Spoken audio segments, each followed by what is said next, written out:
వర్ధిల్లాలి మాన్యశ్రీ మందాకృష్ణ మాదిగన్న గారి నాయకత్వం. వర్ధిల్లాలి మాన్యశ్రీ మందాకృష్ణ మాదిగన్న గారి నాయకత్వం. ఓకే, జై స్వరాజ్య టీవీ వారికి ప్రత్యేక ధన్యవాదాలు. ఎంఆర్పిఎస్ ఉద్యమంలో ఎంఆర్పిఎస్ ఉద్యమం చేస్తున్న ప్రతి సన్నివేశాన్ని ప్రజలకు చేరవేసే విధంగా జై స్వరాజ్య టీవీ వారు ప్రత్యేక చొరవ తీసుకోవడం వల్ల మేము మా జాతి తరఫున జై స్వరాజ్య టీవీ వారికి ప్రత్యేక ధన్యవాదాలు తెలుపుతున్నాం. ముందుగా రేవంత్ రెడ్డి ప్రభుత్వం, రేవంత్ రెడ్డి గారు మాదిగలను చాలా దారుణంగా మోసం చేస్తున్నారని చెప్పి ఈ సందర్భంగా మేము రేవంత్ రెడ్డి ప్రభుత్వాన్ని హెచ్చరిస్తా ఉన్నాం. ఎందుకంటే ఆగస్టు 1వ తారీఖున సుప్రీంకోర్టు తీర్పు వెలువడిన వెంటనే ఈ దేశంలో ఎస్సీ వర్గీకరణ చేసే మొదటి రాష్ట్రంగా తెలంగాణ ప్రభుత్వం ఉంటుందని చెప్పి రేవంత్ రెడ్డి గారు మాట్లాడిండు. అదేవిధంగా ఎస్సీ వర్గీకరణ అమలు చేయడమే కాకుండా ఇంతకుముందు రిక్రూట్మెంట్ జరిగిన ప్రభుత్వ ఉద్యోగాలలో కూడా ప్రత్యేకమైన ఆర్డినెన్స్ తీసుకొచ్చి ఎస్సీ వర్గీకరణ అమలు చేస్తామని చెప్పి రేవంత్ రెడ్డి గారు నిండు రేవంత్ రెడ్డి ప్రభుత్వం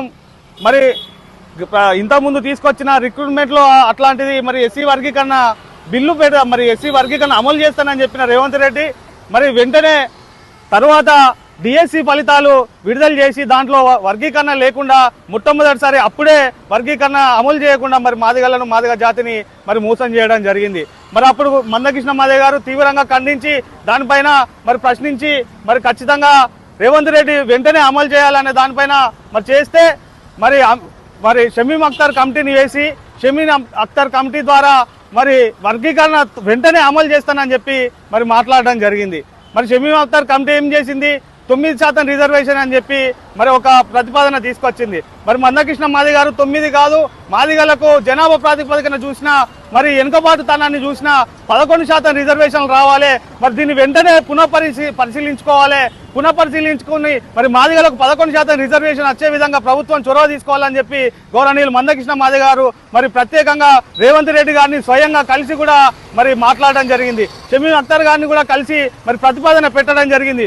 ఈ ప్రతిపాదనకు దానికి కనీసం జవాబు ఇవ్వకుండా ఈ కృష్ణ మాదిగ గారు అడిగిన ప్రశ్నలకు జవాబు ఇవ్వకుండా అది అట్లనే పెండింగ్ లో పెట్టి రేవంత్ రెడ్డి ప్రభుత్వం మరింత మోసం చేయడానికి డిఎస్సి గ్రూప్ 1, గ్రూప్ 2, గ్రూప్ 3 వాటిని నియామకాలను పూర్తి చేస్తామని చెప్పి ప్రకటన చేయడం జరిగింది. మీరు 9% రిజర్వేషన్ 11% పెంచకుండానే మాదిగ జాతిని మోసం చేసినట్టు అని మేము భావించుకుంటున్నాం. అదే కాకుండా మీరు రిజర్వేషన్లను వర్గీకరణ అమలు చేయకుండా గ్రూప్ 1, గ్రూప్ 2, గ్రూప్ 3 ఫలితాలను ఎట్లా మీరు చేస్తారని చెప్పి ఈ సందర్భంగా మేము రేవంత్ రెడ్డి ప్రభుత్వాన్ని హెచ్చరిస్తా ఉన్నాం.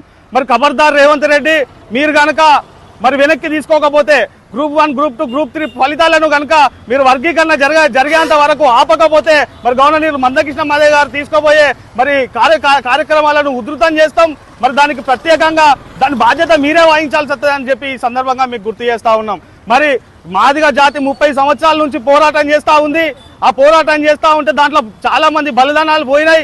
వర్గీకరణ ఉద్యమంలో నేను ప్రత్యేకంగా పాల్గొన్నాను. మీరే పలు దఫాలుగా పలు సందర్భాలలో మాట్లాడడం జరిగింది. రేవంత్ రెడ్డి గారు మీకు తెలియదా ఎన్ని ప్రాణ బలిదానాలు జరిగినాయో మీకు తెలియదా? తెలిసినాక తర్వాత 30 సంవత్సరాల ఉద్యమం చివరి దశకు వచ్చిన తర్వాత కూడా మీరు మళ్ళీ మాదిగ జాతిని ఎందుకు మోసం చేస్తున్నారని చెప్పి ఈ సందర్భంగా మిమ్మల్ని ప్రశ్నిస్తా ఉన్నాం. మీరు కనుక మాదిగలకు మాదిగ జాతి పైన మీకు కనుక ప్రేమ ఉంటే ఎందుకు అని చెప్పి ఈ సందర్భంగా మరొకసారి మిమ్మల్ని ప్రశ్నిస్తా ఉన్నాం. మీరు మాల జాతికి మీరు అగ్రవర్ణ ఆలోచనతో దుర్మార్గమైన ఆలోచనతోనే మీరు మాదిగ జాతిని మోసం చేస్తా ఉన్నారు. ఇప్పటికైనా కూడా మీ ప్రభుత్వం వెంటనే ఎస్సీ వరకు జరగబోయే పరిణామాలకు రేవంత్ రెడ్డి ప్రభుత్వమే బాధ్యత వహించాల్సి వస్తుందని చెప్పి ఈ సందర్భంగా తెలియజేస్తూ అప్పుడు జన్ను దినేష్ మాదిగ, ఎంఆర్పిఎస్ రాష్ట్ర ఉపాధ్యక్షులు. మందాకృష్ణ మాదిగ గారి నాయకత్వం వర్ధిల్లాలి. మాన్యశ్రీ మందాకృష్ణ మాదిగ గారి నాయకత్వం. జై మాదిగ, జై మాదిగ. అమలు చేయాలి ఎస్సీ వర్గీకరణను వెంటనే, అమలు చేయాలి ఎస్సీ వర్గీకరణను వెంటనే. ఖబర్దార్ రేవంత్ రెడ్డి ప్రభుత్వమా, ఖబర్దార్ రేవంత్ రెడ్డి ప్రభుత్వమా. జై మాదిగ, జై మాదిగ. వర్ధిల్లాలి గౌరవశ్రీ మందాకృష్ణ మాదిగ గారి నాయకత్వం. వర్ధిల్లాలి గౌరవశ్రీ మందాకృష్ణ మాదిగ గారి నాయకత్వం. జై మాదిగ, జై జై మాదిగ.